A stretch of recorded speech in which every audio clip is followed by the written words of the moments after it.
So here's the thing about becoming the galaxy's last hope. It usually involves a significant clerical error. Marcus Webb stood in front of the memory core, holding a coffee that had gone cold 3 hours ago, wondering how his life had led to this exact moment of professional inadequacy. The core itself was about the size of a small moon, hovering in the center of the archive station, pulsing with lights that probably meant something important to people who actually knew what they were doing. Marcus was not one of those people. Attempt 847 has failed, announced Commander Vrel, his mandibles clicking in what Marcus had learned was the Cretharian equivalent of a migraine. Vrel looked like someone had given a beetle a military uniform and a stress disorder. This is unprecedented and humiliating. You know, you say that every time, Marcus pointed out. At this point, it's pretty precedented. Vrel's antenna twitched. The Galactic Council is threatening to revoke Earth's probationary membership. Do you understand what that means? That we have to return the complimentary tote bag? It means humanity loses access to faster-than-light travel, galactic trade routes, and the collective knowledge of 4,000 civilizations. Vrel's voice had gone up an octave, which was impressive considering he had vocal cords designed for ultrasonic frequencies. It means we all go back to your homeworld and explain to your superiors why the species that invented the atomic bomb before they invented decent plumbing cannot solve a simple upload problem. Marcus took a sip of his terrible coffee. Okay, first of all, low blow. Second, if this is a simple upload problem, why have the galaxy's best and brightest been failing at it for 6 months? This was a fair question that nobody wanted to answer. The memory core was supposed to be the crowning achievement of the Galactic Archive Project, some extinct civilization, whose name translated to something like, the folks who thought really hard about stuff, had built it approximately 10,000 years ago. It was designed to store the complete historical and cultural records of every sentient species in the galaxy. Not just data, but actual memories, experiences, the full sensory package. It was supposed to be impossible to corrupt, impossible to hack, and apparently, impossible to actually use. Where is Nixie? Vrel demanded, looking around the archive station. She promised me her new quantum-encrypted upload sequence would work. She's recalibrating something, Marcus said. She used a lot of technical words. I nodded and smiled, as if summoned by the mere mention of technical incompetence. Nixie materialized through the wall. Literally. Being a silicon-based life form had its perks, and passing through solid matter was one of them. She looked like someone had sculpted a person out of slightly glowing quartz and given them an unearned sense of confidence. Gentlemen, she announced, her voice chiming like wind through crystal, I believe I've solved our little problem. You said that yesterday, Marcus reminded her. Then the core started making a sound that Vrel's translator couldn't process but described as aggressive disappointment. Nixie waved a crystalline hand dismissively. That was a minor setback. This time I've incorporated a 17-dimensional encryption matrix with backward-compatible legacy protocols and a self-correcting algorithmic buffer. Marcus and Vrel stared at her. Did any of those words mean anything to you? Marcus asked Vrel. I understood A and the, Vrel admitted. Then let's watch it fail in ways we don't understand, Marcus suggested cheerfully. It's become sort of a daily ritual, very team-building. The thing was, Marcus wasn't supposed to be here at all. His application to the Galactic Archive Project had been for a custodial position. He'd filled out the form at 2 a.m. after a particularly bad date, slightly drunk, and had somehow typed Junior Technical Specialist instead of Janitorial Services. By the time someone noticed the error, Earth had already sent him up, and apparently intergalactic bureaucracy was exactly as efficient as the regular kind, which was to say, not at all. Now he was stuck on an archive station with a depressed beetle and an overconfident rock, trying to fix a problem that had stumped species with names like the Enlightened Consciousness of Ziblax Prime and Those Who Calculate Before Breakfast.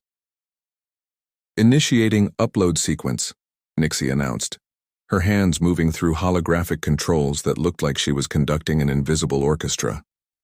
Stand back. There may be some energy discharge.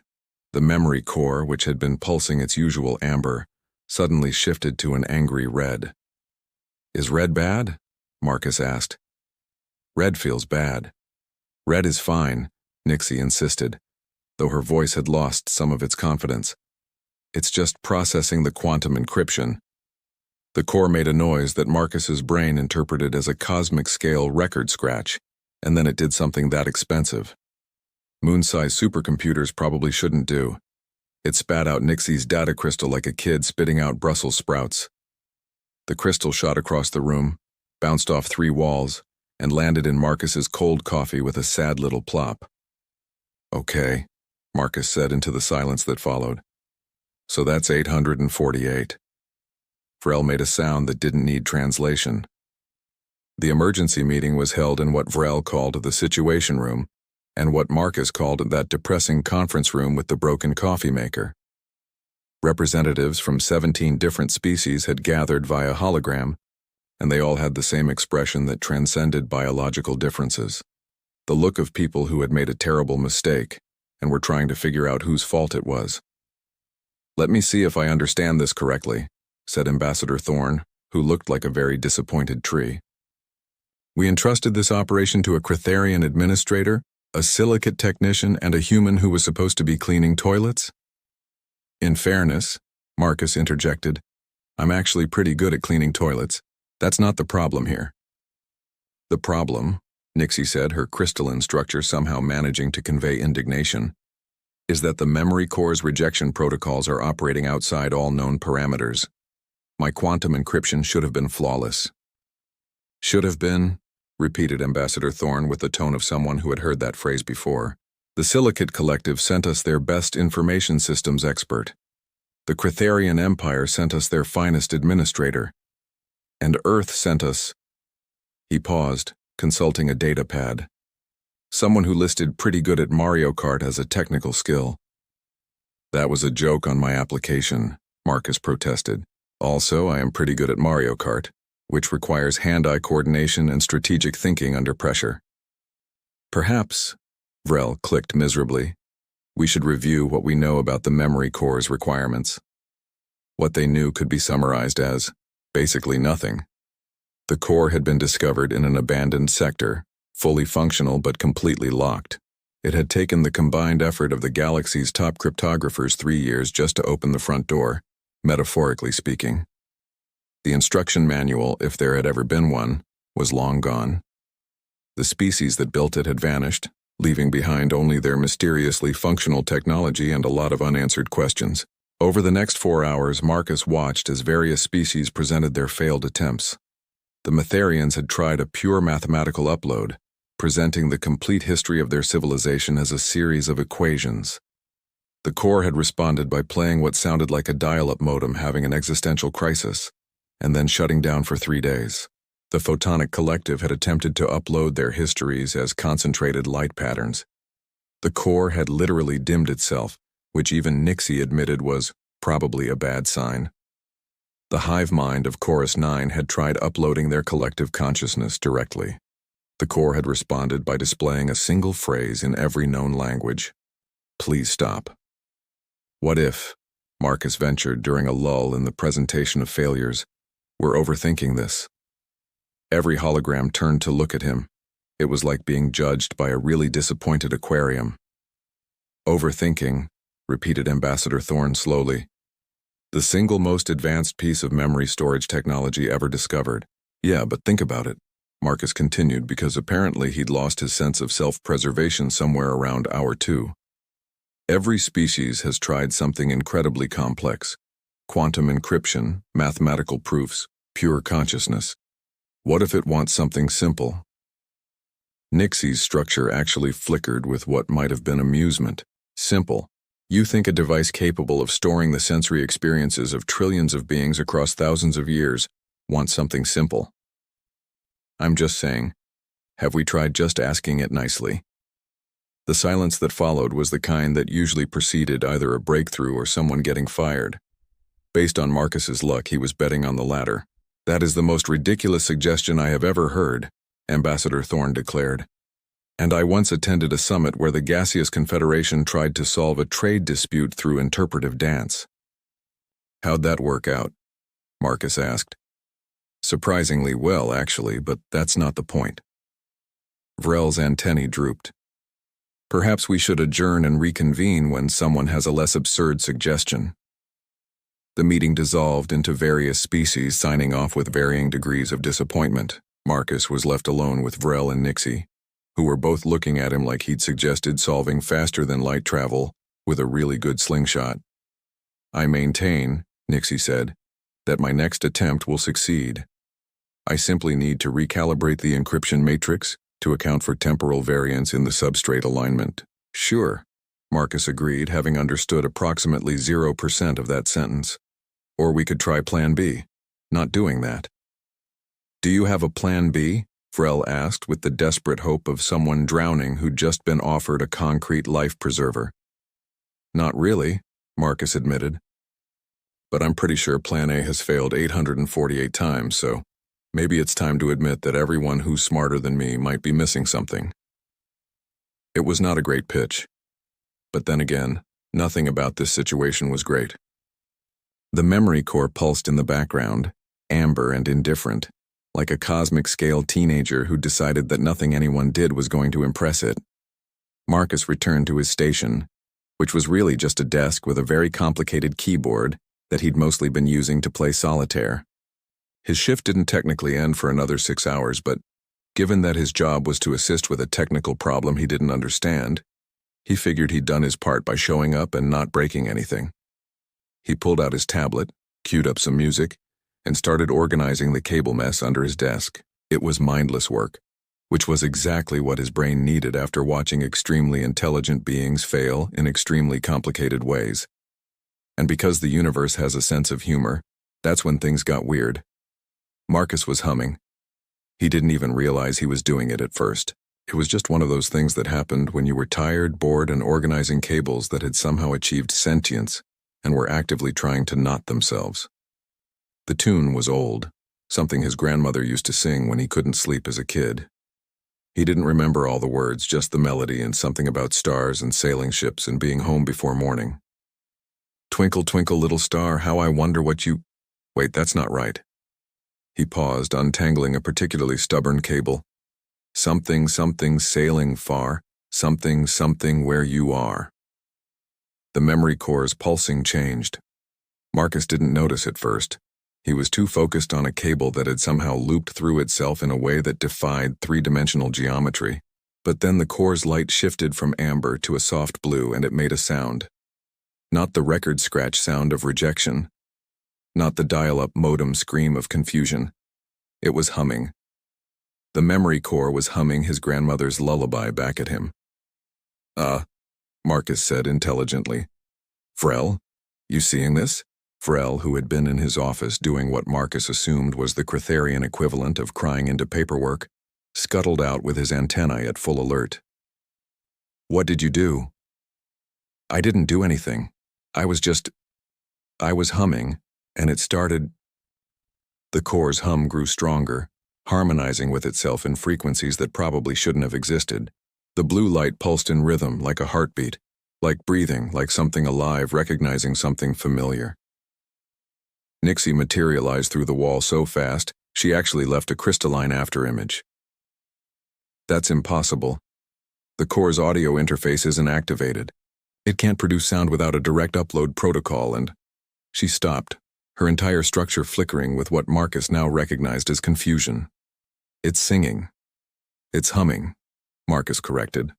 "There's a difference." "How are you making it do that?" Vrel demanded. "What commands did you input? What encryption did you use?"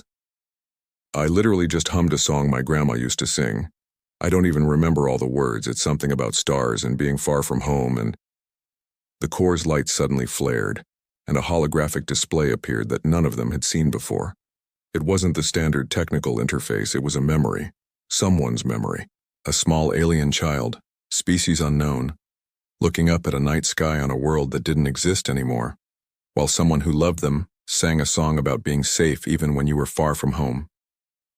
The three of them stood there, watching a moment that had been preserved for thousands of years, uploaded by a civilization that was dust now, and the memory core was sharing it because Marcus had hummed something that reminded it of that feeling.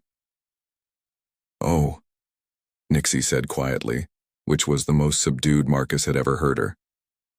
"Oh, we're idiots." "I beg your pardon?" Vrel bristled. "Not you specifically. All of us. Every species that's tried to upload to this thing." She moved closer to the core, her structure reflecting its blue light. "Look at what it's showing us. That's not data. That's not even a complete memory file. That's emotion. It's sharing a feeling." Marcus sat down heavily in his chair, still holding a cable. "Are you telling me that this thing, this massive supercomputer that's supposed to store the entire history of galactic civilization, is rejecting uploads because they don't have enough feelings?" "Not feelings," Nixie corrected, her voice taking on that tone of someone working through a problem in real time. "Context. Emotional context. The species that built this didn't want to preserve information. They wanted to preserve experience." Vrel's mandibles worked silently for a moment. "But that's inefficient. Emotional data is subjective, unreliable. It changes based on who's experiencing it." "Yeah," Marcus said slowly. "That's kind of the point of memory, isn't it? I mean, when I remember my grandmother's lullaby, I don't remember the precise frequency of the notes or the exact words. I remember how it made me feel. I remember being 7 years old and scared of thunderstorms, and how her voice made the thunder less scary." The core pulsed brighter, as if agreeing. "So when we tried to upload pure data," Nixie continued, "mathematical proofs, historical records, consciousness without context, it rejected them because there was nothing there to actually remember," Marcus finished.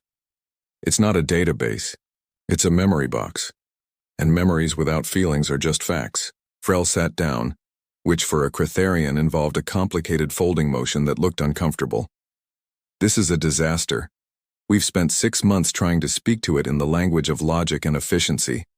How do we even begin to translate our historical records into emotional context?" Marcus looked at the core, still humming softly, still showing that ancient memory of a child and a song and a feeling of safety. "I think we just tell it stories." "Stories," Vrel repeated. "Yeah, not history. Stories. The way people actually remember things. With all the messy, inefficient, emotional stuff included." Marcus stood up, walking closer to the core. "I mean, that's how humans do it. We don't remember dates and facts. We remember the time Mom burned Thanksgiving dinner and Dad tried to order pizza but couldn't work the phone app. We remember the smell of the hospital when our kid was born. We remember stupid jokes from friends who aren't around anymore." The core's light shifted through several colors, settling on a warm gold. It was listening. "So," Marcus said to the massive, moon-sized supercomputer that had stumped the galaxy's greatest minds, "you want to hear more? Because I've got stories. They're not very organized, they're definitely not efficient, but they're real." The memory core pulsed once, bright and clear, and every screen in the archive station lit up with a single word in every known language. "Yes." Nixie laughed, a sound like wind chimes. "A human who applied to be a janitor just figured out what the enlightened consciousness of Xyblax Prime couldn't." "To be fair," Marcus pointed out, "the enlightened consciousness of Xyblax Prime probably never had a grandmother who sang off-key lullabies." "No," Vrel agreed, his antennae perking up for the first time in months. "But they also never thought to try." If you'd told Marcus a week ago that he'd be spending his workday sitting cross-legged on the floor, telling a moon-sized supercomputer about the time he accidentally adopted a 3-legged cat named Chairman Meow, he would have asked what you were smoking and where he could get some. Yet here he was, and the memory core was absolutely fascinated. "So Chairman Meow had been living behind the dumpster at my apartment complex for like 3 months, Marcus explained, gesturing with his hands in that universal way humans did when telling stories. "And I kept feeding him, right? Just leaving out some food. Didn't think much of it. Then one day I come home from work and he's just sitting in front of my door. Like he'd decided we were roommates now. Didn't ask, just moved in." The memory core pulsed with interest, and Marcus felt the distinct sensation of it pulling that memory, capturing not just the words but the feeling of opening his door to find a scrappy, slightly judgmental cat staring at him with an expression that said, "You're late. Where's dinner?" "This is absurd," said Counselor Prax via hologram. Prax was from a species that communicated primarily through color changes, which made their skepticism really obvious when they turned a deep purple. We're trusting our entire historical archive to anecdotes about defective felines. Chairman Meow was not defective, Marcus protested. He was differently limbed. There's a difference. Nixie, who had spent the last 3 days running diagnostics that proved the Corps was indeed accepting uploads through Marcus's storytelling method, turned to address the holographic council members. I understand the concern, but look at the integration rates. When Marcus shares a memory, the Corps doesn't just store it, it contextualizes it. It's building a web of emotional reference points that it can use to understand other uploads. So he tells a story about a cat, said Ambassador Thorne slowly. And this helps the Corps understand galactic history. How exactly? Because, Marcus said, surprising himself with his own confidence, the cat story isn't about a cat. It's about taking responsibility for something even when you didn't plan to. It's about how sometimes the things we care about choose us instead of the other way around. Those are universal concepts, right? Every species here has some version of that experience. The holograms flickered as the various council members consulted with each other. Marcus could see them struggling with the idea that the solution to their problem was a human who'd failed his way into the job telling rambling stories about pets. Fine, Counselor Prax finally said, their color shifting to a resigned blue. Let's say this works for simple memories. How do we handle complex historical events, wars, treaties, scientific breakthroughs? Are you suggesting we just tell stories about those too?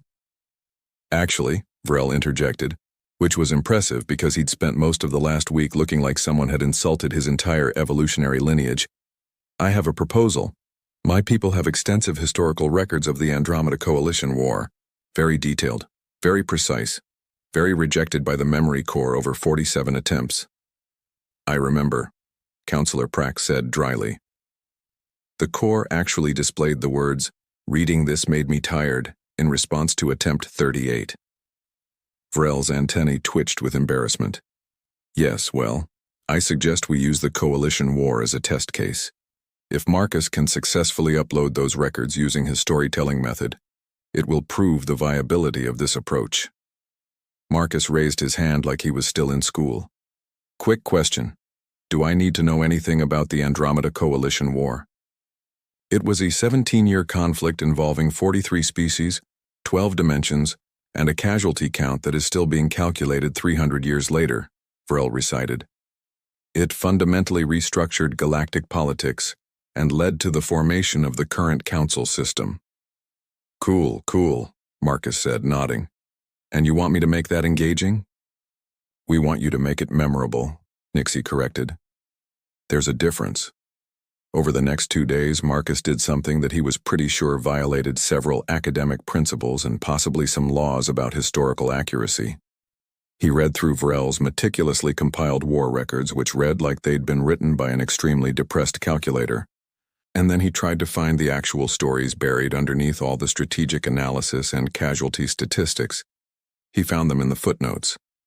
Little annotations that Cretharian historians had added, probably thinking they were irrelevant details.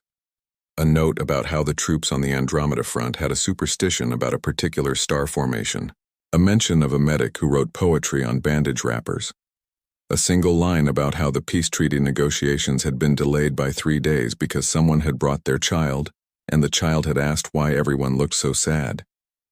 These, Marcus said, pointing at his tablet during a planning session with Vrel and Nixie. These are the real history. Those are footnotes, Vrel protested. Tangential information that our historians included for completeness but deemed not central to understanding the conflict. But that's exactly what the Corps wants, Marcus argued. Not the strategic overview, the experience. What did it feel like to be a soldier in that war? What did the medic think about while writing poetry on bandages? Why did the kids' question about sadness make a bunch of hardened diplomats stop arguing for 3 days? Nixie's structure brightened with understanding. You're not going to upload the war. You're going to upload the memory of what it was like to live through the war. Exactly. Because that's what memory is, right? My grandfather was in World War II. I don't remember him telling me about troop movements or strategic objectives. I remember him telling me about the coffee being terrible, about letters from home, about a guy in his unit who could whistle any song perfectly and how sometimes that was the only thing that kept them going. Your grandfather fought in a human military conflict? Vrel asked. Yeah. He didn't talk about it much. But when he did, he didn't talk about the war. He talked about the people in the war. And that's what made me understand what it meant. Marcus looked at the memory core pulsing its patient amber. History isn't dates and battles. It's people trying to survive, trying to find moments of normal in the middle of chaos. That's what we need to tell it. Ambassador Thorne's hologram reappeared. The Council has approved your test upload, but understand, if this fails, we will need to consider alternative solutions. Solutions that don't involve humanity. No pressure then, Marcus muttered. Nixie placed a crystalline hand on his shoulder. It felt like being touched by slightly warm glass. For what it's worth, I think you're right. We've been trying to teach the core to think like us. Maybe we need to let it teach us to remember like it does. That's either really profound or complete nonsense, Marcus said. I genuinely can't tell which. With humans, Vrel observed, it's usually both. Marcus had never been particularly good at public speaking. His high school presentation on the water cycle had been memorable primarily for his use of a spray bottle to simulate rain, which had short-circuited the classroom's ancient projector and earned him a week of detention. Now he was sitting in front of the memory core with representatives from 17 species watching via hologram, about to attempt something that would either revolutionize galactic history preservation or prove that humanity really should have stuck with the janitor position. Okay, he said, looking up at the core. So, the Andromeda Coalition War. That's what they called it in the history books. But here's the thing about wars. The people fighting them don't call them by their proper names. They call them the mess we're in, or this whole situation, or sometimes just when. As in, remember when. And everyone knows exactly what you're talking about without needing to specify. The core's light shifted from amber to that attentive blue. It was listening. Marcus had spent the morning talking with Vrel, pulling out every footnote, every small detail that hadn't made it into the official history. Now he took a breath and started sharing not the war, but the memory of what the war had been. There was a medic, Marcus began. Name translates to something like Keeper of Broken Things. She worked on the Andromeda front for 6 years. That's a long time to be putting people back together, watching some of them not stay together. She wrote poetry on bandage wrappers because, and this is in the footnotes, paper was scarce, but they had bandages. Always had bandages. He closed his eyes, not reading from notes but letting the story flow the way his grandfather's stories had flowed. Natural. Messy. Real. The poetry was terrible. Like objectively bad. Her commanding officer said it read like a technical manual having feelings. But the soldiers kept the wrappers. They'd fold them up and keep them in their pockets like good luck charms. Not because the poetry was good, but because someone had taken the time to write something that wasn't an order or a casualty report. It was proof that in the middle of everything trying to erase their personhood, someone still thought they were worth writing poems for. The memory core hummed, and Marcus felt it pulling the memory, but not just the facts. It was pulling the feeling. The weight of being a medic who wrote bad poetry, because it was the only way to remind herself that the broken things she kept fixing were people. The desperation of a soldier holding a bandage wrapper with a 3-line poem about stars, using it as proof that beauty still existed somewhere. There was a superstition, Marcus continued, letting the stories connect naturally. The troops on the Andromeda front believed that if you saw the 3 moons align, it meant you'd make it home. Didn't matter that the moons aligned every 8 days like clockwork. Didn't matter that mathematically, everyone would see it multiple times. They needed something to believe in, so they believed that. He told them about the soldier who could whistle any song perfectly, who'd take requests like a jukebox with legs, about how music carried differently in the thin atmosphere of the mining colonies where most of the fighting happened, how the whistling would echo off the rock walls and for just a minute, you could forget where you were. He told them about the peace treaty negotiations, how they'd stalled. Because a diplomat brought his daughter, 5 years old, according to the footnotes, and she'd walked into the middle of this room full of generals and ambassadors and asked why everyone looked so sad. And how that question, from a kid who didn't understand the politics or the strategy or the casualty counts, had made everyone stop and realize they couldn't actually answer it in a way that would make sense to a child. So they took a break, Marcus said. 3 days. And in those 3 days, according to one diplomat's personal journal that somehow ended up in the historical footnotes, they didn't talk about territory or reparations or any of the official stuff. They talked about their families, about the people waiting for them to come home, about what they wanted the galaxy to look like for their kids. And when they came back to the negotiations, they were ready to actually compromise because they had remembered why they were fighting to end the war instead of just fighting to win it. The memory core was glowing now, brighter than Marcus had ever seen it. Every screen in the archive station was lighting up with images, sounds, feelings. Not data streams, but actual memories, reconstructed from the emotional context Marcus had provided. The core was taking his stories and using them as a framework to understand all the other data about the war, the casualty counts, the strategic movements, the political maneuvering, and integrating it all into a tapestry of memory that was both factual and meaningful. It's working, Nixie breathed. It's actually working. The integration rate it's like watching synapses form, like watching a brain learn. Ambassador Thorne's purple color had shifted to something that might have been wonder. I'm seeing tactical reports that we uploaded months ago, reports the Corps rejected. It's accepting them now and contextualizing them with the narratives Marcus provided. Because now it understands what those reports meant to the people who wrote them, Marcus said. A casualty list isn't just numbers. It's names of people who had families, who wrote bad poetry, who believed in superstitions about moons. The tactics aren't just strategic movements. They are decisions made by beings who were tired and scared and trying to keep their people alive. Vrel was staring at the displays with all 4 of his eyes. Our historians spent 200 years compiling this data. They cataloged every battle, every treaty, every significant event. But they missed the part that makes it matter. They recorded what happened, but not what it meant to live through it. That's the difference between history and memory, Marcus said quietly. History is what happened. Memory is what it meant. The core pulsed once, bright and clear. And then it did something unprecedented. It started sharing memories back. Not just the war memories it had just received, but older ones, ancient ones. Memories from species that had been extinct for thousands of years, preserved perfectly because they'd been uploaded with context, with feeling, by the civilization that built the core. A child's first day of school on a world that was dust now. A couple's wedding under 3 suns. A grandmother teaching her grandchild to cook a recipe that would never be tasted again. The last sunset witnessed by a species before their sun went nova. First contact between 2 civilizations seen through the eyes of a low-level diplomat who couldn't believe she was part of history. Oh, Counselor Prax said, their color cycling through shades no one had seen them use before. Oh, that's what we lost. We've been so focused on preserving facts that we forgot to preserve meaning.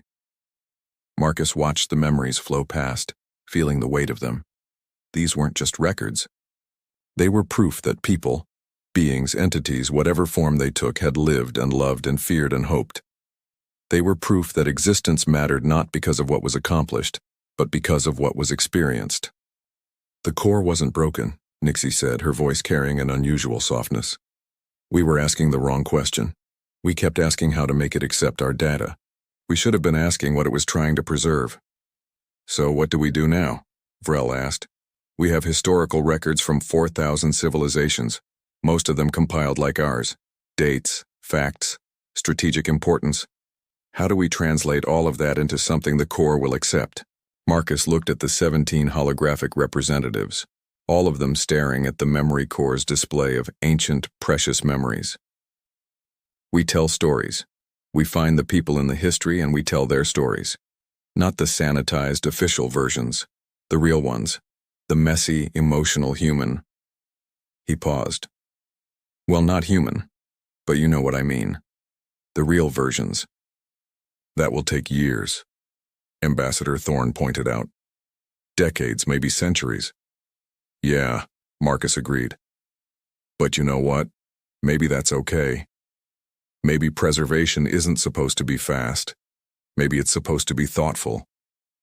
The memory core hummed its agreement, and for the first time in 6 months it sounded content. 3 months later, Marcus was teaching a class. This was not something he'd ever imagined doing, primarily because he'd barely passed most of his own classes.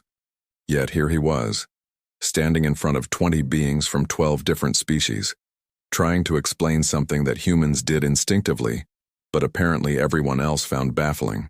Okay, so when you're sharing a historical event, you need to ask yourself, who experienced this and what did it feel like? He gestured at the memory core, visible through the observation window. The core doesn't want a Wikipedia article. It wants the memory of being there. A Mytharian in the front row.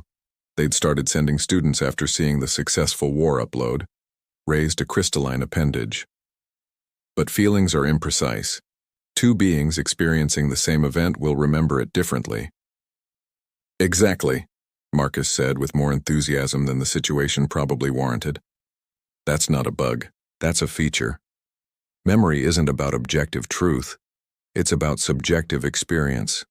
The core is collecting all these different perspectives, all these different emotional contexts, and weaving them together.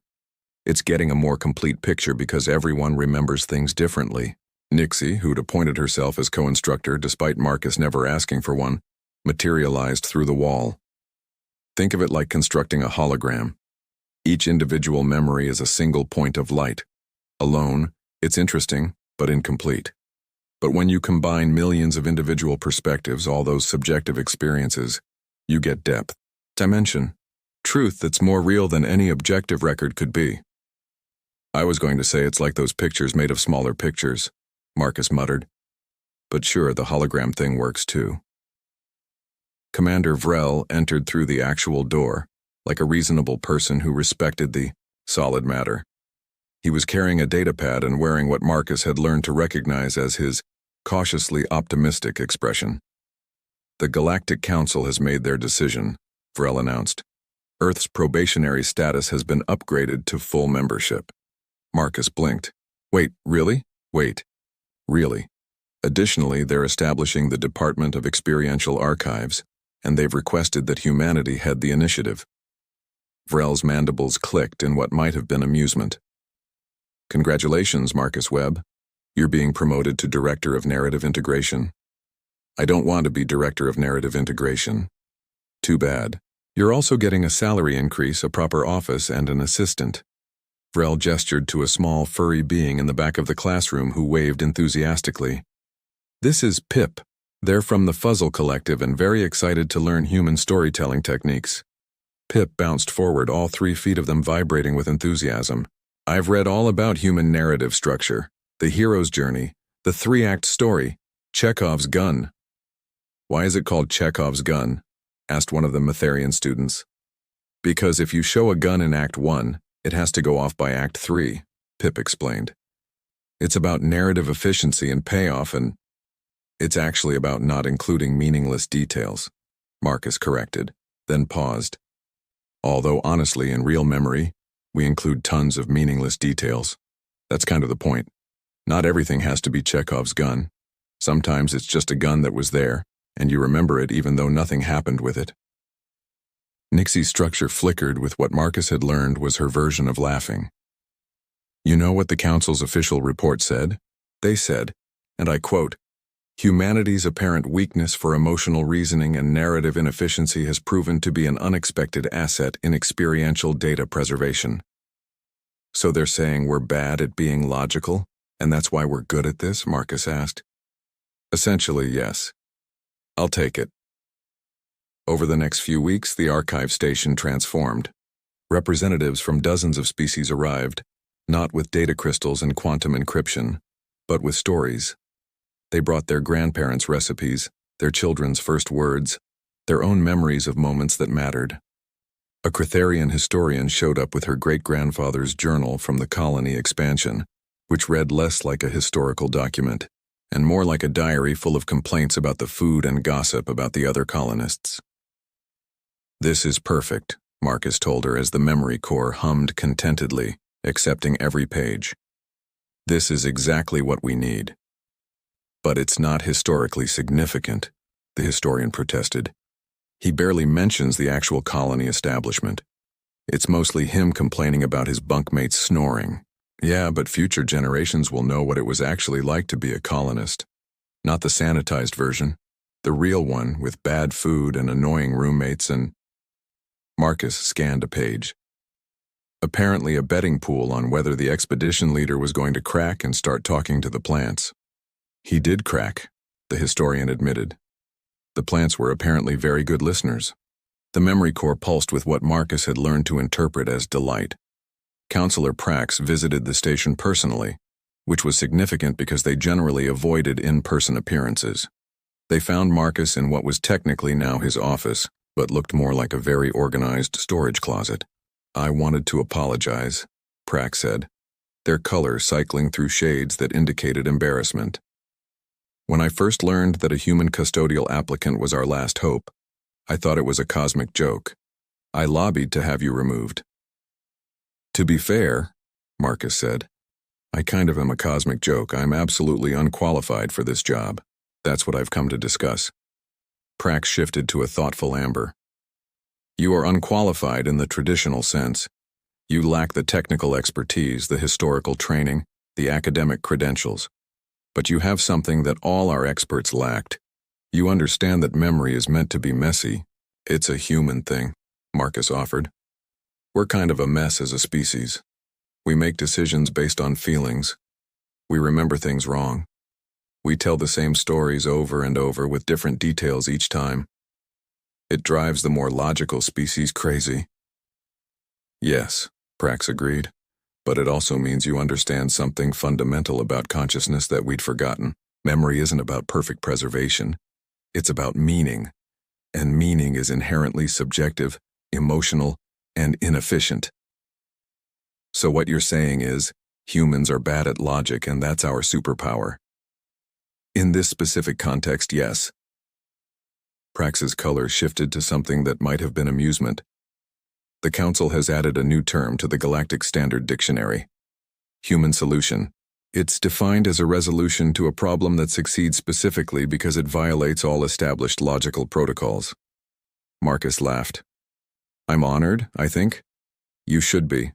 We've also officially requested that Earth send more personnel, not technicians or scientists, storytellers, writers, anyone who understands narrative. You want us to send our artists to preserve galactic history? We want you to send the people who understand that history is art, Prax corrected. Facts are easy to preserve. Meaning is much harder. After Prax left, Marcus stood at the observation window, watching the memory core pulse contentedly as it processed the day's uploads. Somewhere in there was the Andromeda Coalition War, reconstructed not just as strategic movements but as the lived experience of millions of beings. Somewhere in there was a medic's bad poetry, a soldier's superstition, a child's question that ended a war. Somewhere in there was his grandmother's lullaby, the first piece of purely emotional data the core had accepted in thousands of years, the thing that had started everything. Nixie materialized beside him, her structure reflecting the core's light. Thinking deep thoughts, Director? Thinking about how I applied to be a janitor and ended up changing galactic policy on historical preservation. That does seem to be the human way, accidentally changing everything while trying to do something completely different. It's a gift, Marcus agreed, also a curse, mostly a gift. Below them, Pip was leading a tour group of new students, explaining the core's requirements with an enthusiasm that Marcus found both endearing and exhausting. And remember, Pip was saying, the core doesn't want your best professional voice, it wants your real voice, the one you use when you're telling a friend about your day, not the one you use for official reports. One of the students, a tall being made of what looked like organized water, raised a tendril hand. But what if we don't have friends? My species is primarily solitary. Then tell it the way you'd tell yourself, Pip suggested. The way you'd remember it in your own mind with all the tangents and random thoughts and… The messy parts, Marcus called down. Tell it the messy parts. That's what makes it real. The student's water rippled with what might have been understanding. Vrel found him an hour later, still at the window, watching the endless flow of memories being uploaded and integrated. "You're going to have to sleep eventually," Vrel pointed out. "It's one of those human biological requirements."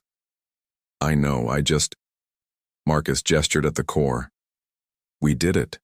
We actually fixed the unfixable problem, and we did it by accident, because I was humming while organizing cables. Yes, it's simultaneously inspiring and deeply concerning. That's the human condition in a nutshell." Vrel clicked his mandibles, which Marcus had learned meant he was about to say something sincere. "My people have a saying. The solution finds the ready. We'd been trying to force the core to accept our methods. You let the core teach us its methods. That's why you succeeded. Also because I didn't know enough to know what I was doing wrong." "Ignorance is innovation," Vrel mused. "Perhaps that should be humanity's official motto." "I feel like that's an insult, but I can't actually argue with it." They stood there in comfortable silence, watching the memory core do what it was built to do, preserve not just what happened, but what it meant to be alive when it happened. Every argument, every joke, every moment of beauty or terror or boredom, all of it mattered. All of it was being remembered. Marcus's tablet chimed with a message from the council. Another species wanted to upload their histories. They were asking specifically for the human narrative method.